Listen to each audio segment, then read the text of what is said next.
Straight ahead on OC News, today is the day that DACA was set to expire. The courts have stepped in to stop that, but Congress isn't any closer to a resolution. We have the reactions of students ahead. All classes were canceled at Cypress College after a threat of gun violence. And the weather is nice here in Orange County, but on the East Coast, a deep freeze extends from Montana to Maine. Coming up in entertainment, the fashion, the films, and the unforgettable moments. We take a look back at the 90th Annual Academy Awards, including some of the best red carpet moments.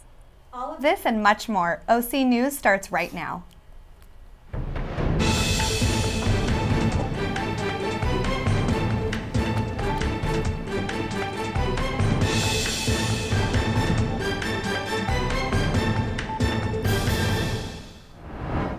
Thank you for joining us today at OC News. I'm Riley Carroll. And I'm Robbie King. OC News is brought to you by the broadcast journalism students at Cal State Fullerton. On this original deadline for the Deferred Action of Childhood Arrivals program, marches took place from California to Washington, D.C. Protesters were arrested near the White House as the DACA deadline passed. Many people are now wondering how long until President Trump tries again to disband the legislation that protects their rights to stay. This administration's immigration policy has many uneasy across the country. Our own OC News reporter, Erica Salazar, is live in the quad of Cal State Fullerton with reaction. Erica? Thank you, Robbie. Today was supposed to be the day DACA ended. But as the Supreme Court delays the end date, dreamers urge Trump to come up with a new plan to replace DACA. We asked a few students on campus what they feel about DACA and what they think the Congress and the White House should do to come up with a new program.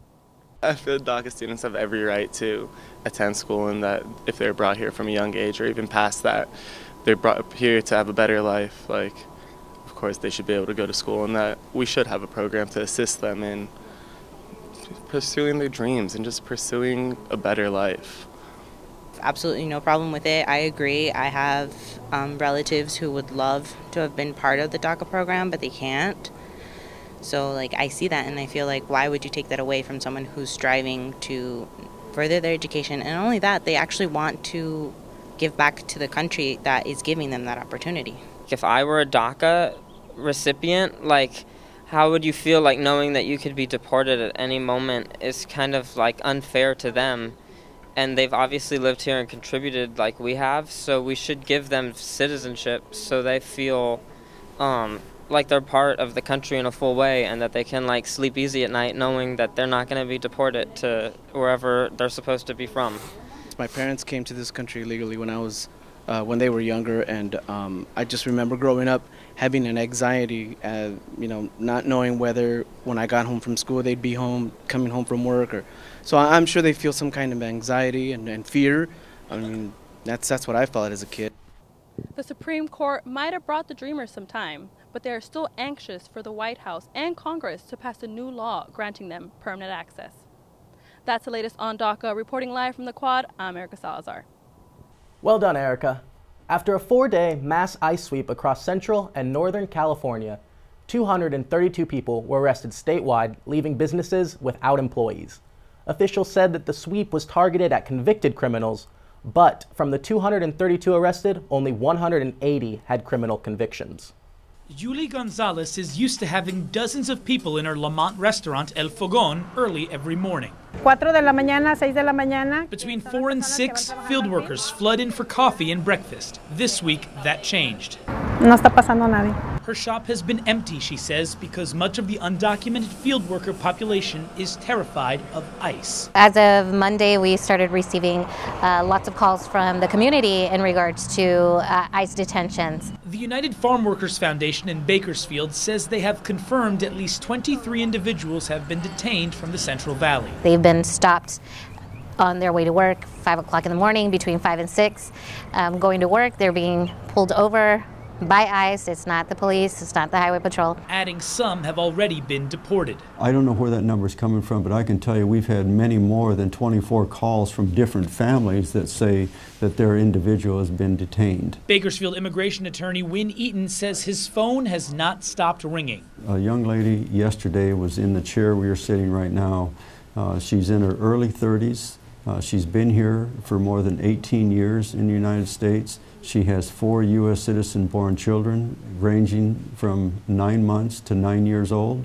There's no criminal history with her or her husband. Her husband was just been detained. She was weeping almost uncontrollably. And I can't even tell the story, Daniel, without it emotionally affecting me. ICE would not comment specifically on Kern Friday, but in a press release, ICE said it had no choice but to continue, quote, at-large arrests in local neighborhoods and at work sites. This after California passed a so-called sanctuary state bill prohibiting local law enforcement from cooperating with ICE. It's as if all fury has been unleashed on the immigrant community. So how is the Latino community of Lamont? Tienen miedo. Están asustados. Frightened and afraid.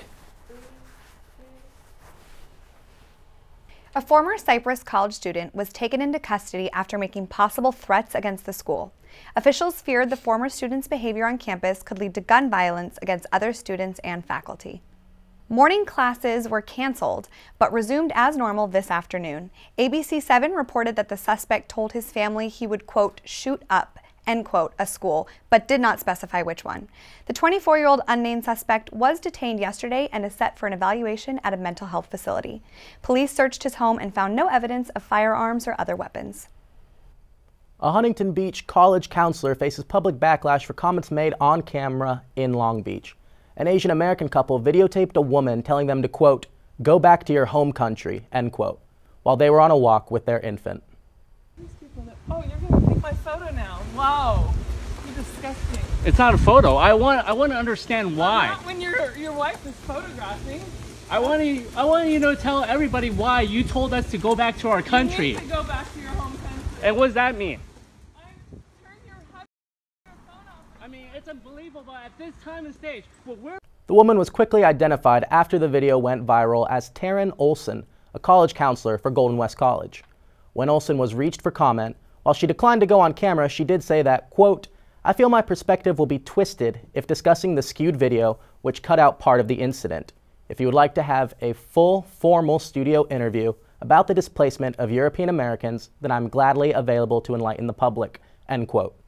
Golden West Community College told CBS 2 that they had opened an investigation that the matter was being handled internally.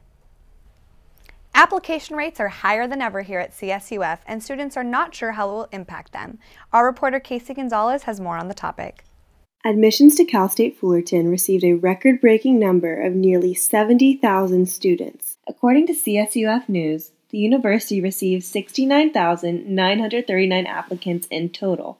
Over 45,000 of these were from incoming freshmen, while the other 24,000 came from transfer students. Director of Admissions Jessica Wagoner thinks that our campus is one of the top choices for students and stated, quote, our university is known not only statewide, but nationwide, unquote. Part of CSUF's appeal to prospective students is that our university has one of the best business schools in the state. She also stated that not all CSU campuses tend to break the record number of applicants like Fullerton does consistently. Even if there are a lot of applicants, that does not mean more people will be accepted.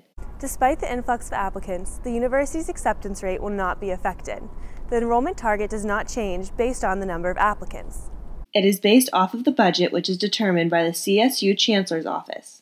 I'm glad to know that CSUF is accepting more applicants, but I'm glad that the acceptance rate won't go up because classes and parking are really full. It's good that we're offering more classes, but I still don't think that we should accept more students because even our own students right now can't find parking. Due to the higher volume of applicants, the eligibility index may be raised, making it more difficult to receive an acceptance. This is Casey Gonzalez reporting for OC News.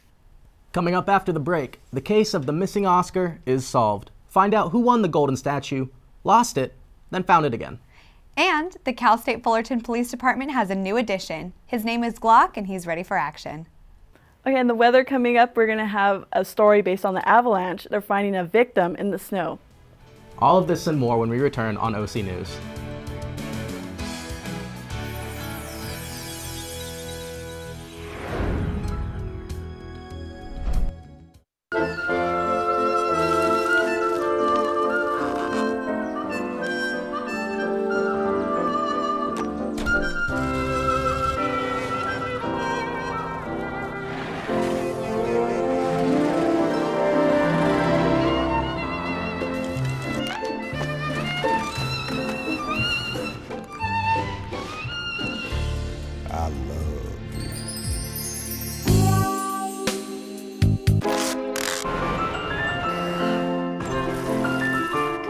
strawberries? Okay.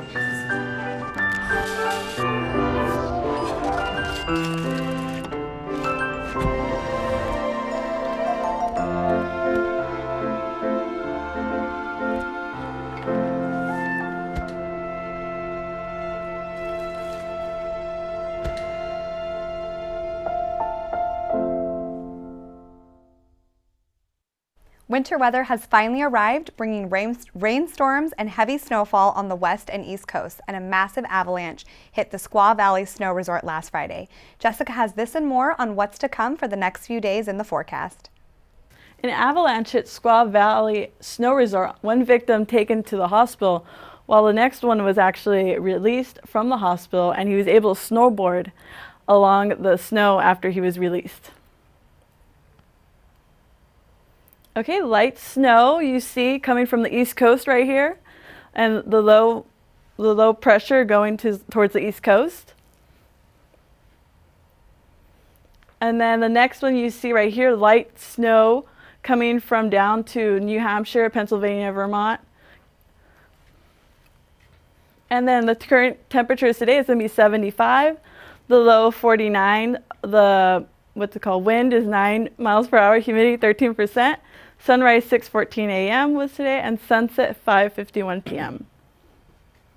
As you see, today's lowest was 6 degrees. Today's high was actually in Brownsville 86. The lowest was in Cut Bank 23. And tonight's lowest is in Cut Bank 6 degrees, while in 67 in Brownsville tonight's low. And then the 5-day forecast, you see Tuesday, 79 degrees today, and then it's going into the mid-70s, low 60s once you hit Saturday. You expect some rain. I'm Jessica with the weather. Did you watch? The Academy Awards, I mean.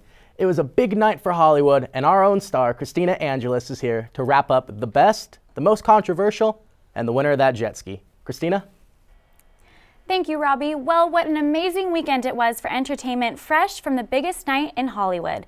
The 90th Annual Academy Awards returned to the Dolby Theater in Hollywood last night, with Jimmy Kimmel hosting once again, bringing comedy, relevance, and politics into the show. Big winners of the night included The Shape of Water, taking home the award for Best Picture, and the fan favorite thriller Get Out, winning Best Original Screenplay, making Jordan Peele the first African-American to win in this category. During her acceptance speech for Best Actress, Frances McDormand asked all female nominees to stand up, highlighting the stories that all women have to tell and calling for inclusion writer, which is a belief that contracts should require both gender and racial diversity. McDormand also had an interesting night at the Oscars after-party when she returned to her table to find her award missing. The suspected thief, Terry Bryant, was arrested after taking her award and posting videos of himself with it, even kissing it and asking other attendees if they wanted to take photos with him. He was charged with felony grand theft, and the Best Actress winner was later reunited with her Oscar. Jimmy Kimmel also kept his promise of giving a jet ski to the Oscar winner with the shortest acceptance speech, awarding the prize to Best Costume Design winner Mark Bridges for Phantom Thread. These were some of what we thought were the most memorable moments at the 90th Annual Academy Awards last night. OC News reporter Lauren Esqueda is live on campus to get reaction from students. Lauren? Hey Christina, I'm here on campus at Cal State Fullerton, and although many students didn't watch the Oscars, we caught up with a few students who did. Here's what I had to say. The guy who wrote The Big Sick with his wife, he made this comment about how his whole life he's been raised on movies and how he's connected to white males, white Christian males, and how there'd be nothing wrong with new movies coming out that focused on people of color, of different religions, and that it'd be very easy for white people to connect and empathize with those characters because he's been doing it his whole entire life. My favorite part was when they surprised the people at the Chinese theater. I just thought that was cool for all the celebrities to go. Favorite movie was definitely Call Me By Your Name. Definitely upset that it didn't win as much, but it's still okay. And then I really enjoyed people just speaking out about all the movements going on, Time's Up and the Me Too movement. I think so. Shape of Water was a really cool movie last night when I saw the trailer. And my favorite part was the best actor of the man. It was for the movie of Churchill. Well, for sure, my all-time favorite was when Guillermo del Toro won, because he's from, he's actually from Jalisco, which is a state that my family is from, and I'm a huge fan of him. I attended a LACMA, I guess it was like an exhibit of all his work. It was just so wonderful to see a movie that like some people were just like totally irked by the fact that like a human can fall in love with a creature of some sort, but I just thought that his creativity and just like the fact that he can pull things from his own dreams and, you know, his imagination actually transpired to be something beautiful, and it was recognized. All in all, many students were satisfied with the outcome of the Oscars. Reporting live from Cal State Fullerton, I'm Lauren with OC News. Thank you, Lauren. And as Jimmy Kimmel joked last night, the box office numbers for Black Panther exceeded every film honored at the Oscars. And that trend continues. The latest Marvel release dominated yet another weekend at the box office, taking its worldwide gross to up to $898 million. Well, that does it for entertainment. Robbie and Riley, back to you guys. Wakanda's stock market must be through the roof. Members of the nonprofit organization are doing the most they can to help the homeless get back on their feet. Our reporter, Victor Chilico, has more on the story. The number of people that are homeless in California continues to rise. Having access to simple necessities like having a comfortable place to sleep or taking a shower can become a huge challenge. But thanks to mobile showers like the one behind me, the Shower of Hope provides homeless people with the opportunity to stay clean and presentable. The nonprofit organization The Shower of Hope began back in 2016 with its main purpose to bring hope and dignity to the people on the street. The nonprofit counts with 2 mobile showers, one that has 4 stalls and the other with 2, operating on Wednesdays and Saturdays. We have razors, deodorant, we have books, we have a cool little library. But I think more importantly than that, we provide like conversation, friendships, and we've gotten to know a lot of these people. They've become like our friends and our families. The organization gives the homeless the opportunity to take a warm shower, take their time, but most importantly, to feel comfortable, providing them with the opportunity to get a haircut, get a meal, and build a community. People come months without showering, so a lot of them can go to job interviews, and even not, they can just go about their regular life and feel better. And I've had someone who he told me that, you know, after he takes a shower that he panhandles on the street. He told me that people are more likely to respond to him after he's clean and taken a shower and shaven. Donations like shampoos and soaps are always accepted, but what makes a big difference are the volunteers. One of the best things that I can offer them is my time and companionship. The benefits is just kind of getting to know different people that come here. With teamwork, donations, and volunteers, the Shower of Hope is doing the most they can to help the homeless get back on their feet. For OC News, I'm Victor Cholico. Now we go to Casey Gonzalez to hear the latest on today's health news. Thanks, Riley and Robbie. Today in a new national mental health suicide prevention hotline could be in the works. Congress is considering a 3-digit national suicide hotline number that would replace the current hotline number 1-800-273-TALK. Some people are saying that the current hotline number is hard to remember, especially during an emergency. In 2017, 2 million people called the crisis line, and studies have shown the risk of suicide drops dramatically due to this. Walmart is producing their own brand of prepared meal kits. They are priced between $8 and $15 and are designed to serve 2 people. The recipes are all developed at Walmart's Culinary and Innovation Center, and all kits are made and packaged in individual stores daily. Many of these ready-to-eat meals are meat-based, leaving vegetarians little options. They will be available to purchase in 250 stores nationwide and plan to hit over 2,000 stores by later this year. According to a new study, opioid overdoses among children have nearly doubled since 2004. The study looked at children from ages 1 to 17, and by 2015, the number of opioid overdoses doubled from nearly 800 patients to over 1,500 patients. Researchers stated that many of these children likely overdosed after stumbling upon their parents' prescription medicines, or they are teenagers who are intentionally seeking drugs.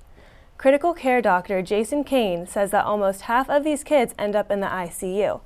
It is important to recognize this because there is a limited number of pediatric ICU beds that are being filled by patients who have preventable conditions. That's all we have for health. Back to you guys at the desk. After the break, we take a look at highlights from an emotional win for Cal State Fullerton's women's softball team and a peek at the latest fashion from last night's Academy Awards. All this and more coming up.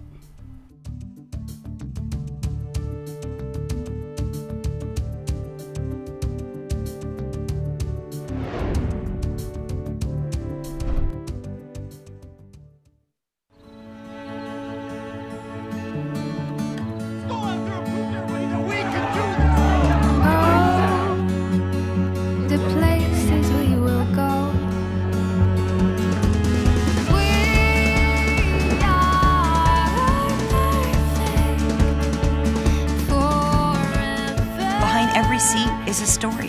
Behind every story is the reason for transparency. How can I help my daughter with her reading? Searching for help with Dachshund reading. No. Let me try.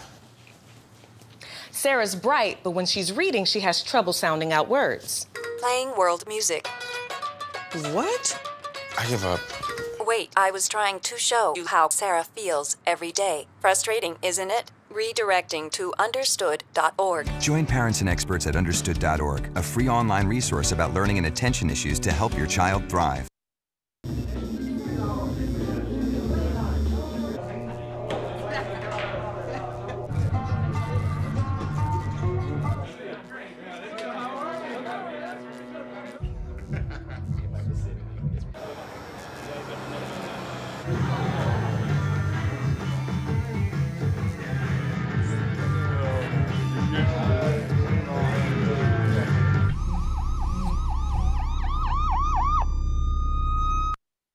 Patriotism. It inspires passionate debate. It's worn like a badge of honor with good reason, because it means love and devotion for one's country. But what really makes up this country of ours? It's the people. To love America is to love all Americans. This year, patriotism shouldn't just be about pride of country. It should be about love. Love beyond age, sexuality, disability, race, religion, and other labels. Because love has no labels. Let's flip over to the world of technology and take a look at some pancake flipping robots. Thank you, Riley and Robbie. There's definitely huge changes that are happening just around the corner. Fast food chains are adding tech buddies into the team. You can find a new friend named Flippy, the burger flipping robot in Cali Burger in Pasadena. Flippy was developed by Miso Robotics, has a 6-axis robot arms, and has reported to grill 150 burgers per hour. Flippy is as humble as it comes. Instead of being a bot worked perfectly on the job, Flippy uses artificial intelligence to improve on its burger flipping technique. Many of us are wondering, will the robots replace fast food workers? CEO founder David Zito says, quote, "The kitchen of the future will always have people in it, but we see that kitchen having people and robots. This technology is not about replacing jobs. We see Flippy as the third hand." Cali Burger gets exclusive rights to use the services of Flippy for 6 months in partnership. But after, other fast food restaurants will be allowed to buy the robot. Flippy runs around 60 grand per unit, but the price could go up as it gains more experience. 3D printing has been around for some time, but have you ever heard of printer printing 3D metal? 3D metal printers are mainly reserved for large corporations. They come with a price tag of $25,000. However, as technology advances, we are able to print metal objects from the comfort of our own homes. They could simply print objects such as a replacement part for a car. If you want a 3D metal printer, you can get one yourself, but it'll be costing around $100,000 for the company Mark Forge. But if you want a more affordable printer, you can buy an MP Mini Delta 3D printer for the price of $159. Can typing your thoughts get tiring? You can become a mini podcaster on Facebook by leaving a voice updates for your friends to hear on Facebook. Facebook is testing out a new option that will let users put voice clips on their status updates. It's pretty straightforward. When you post a status update, you can click on Add Voice Clip in the status options. A waveform graphic appears and you can start talking. And for those who love talking nonstop, the voice clip has no limit. That's the latest on technology. Back to you at the desk. Cal State Fullerton's police department has a cute new member of their explosive detection team. Nikki Justice has the latest. Cal State Fullerton's University Police has added a canine member to their explosive detection team. His name is Glock, and Officer Matt Bauer trains him Monday through Thursday.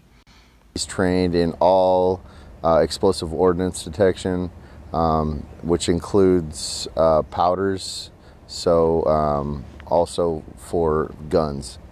The 20-month-old lab retriever has been training since he was 7 months old, working on building up his odor detection list. Well, typically, since he's young, we still like to refresh his imprints. He's imprinted in, I want to say, 27 different odors.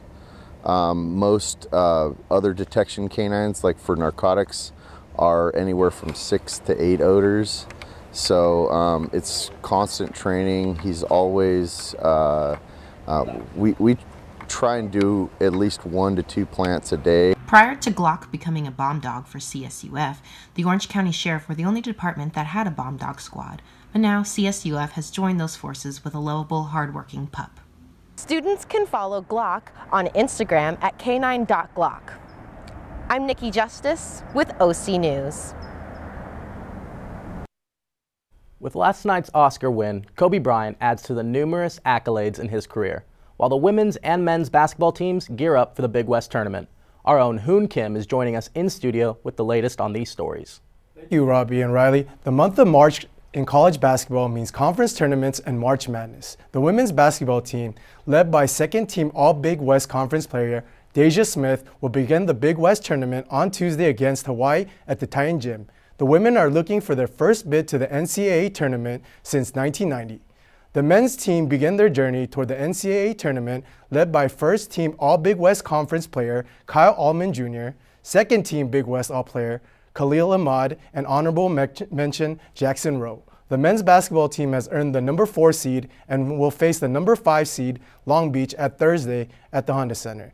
The men will be looking to make the NCAA tournament for the 3rd time in Cal State Fullerton history, the last time being 2008. Laker legend Kobe Bryant won his first Oscar during the 90th Annual Academy Awards for Best Animated Short Film, Dear Basketball. I don't know if it's possible. I mean, as basketball players, we're really supposed to shut up and dribble, but I'm glad we do a little bit more than that. Thank you, Academy, for this amazing honor. Thank you, John Williams, for such a wonderful piece of music. Thank you, Verizon, for believing in the film. Thank you, Molly Carter. Without you, we wouldn't be here. And to my wife, Vanessa, our daughters, Natalia, Gianna, and Bianca, ti amo con tutto il mio cuore. You are my inspiration. Thank you so much, guys. Thank you. Congratulations to Kobe. We should all approach life with that Mamba mentality. That's going to do it for sports. Back to Robbie and Riley at the desk.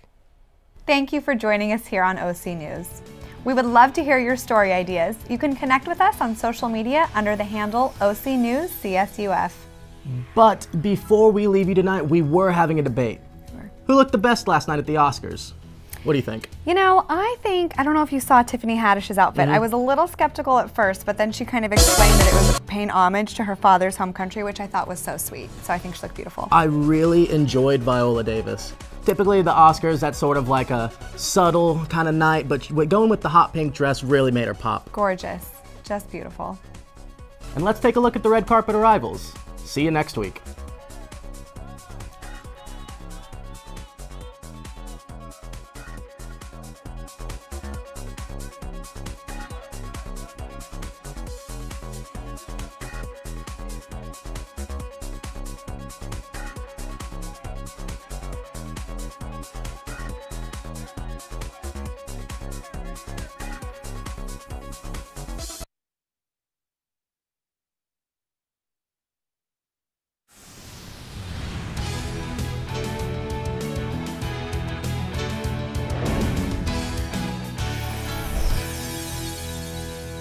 OC News is sponsored in part by Univision Communications, Southwest Airlines, and Casanova McCann.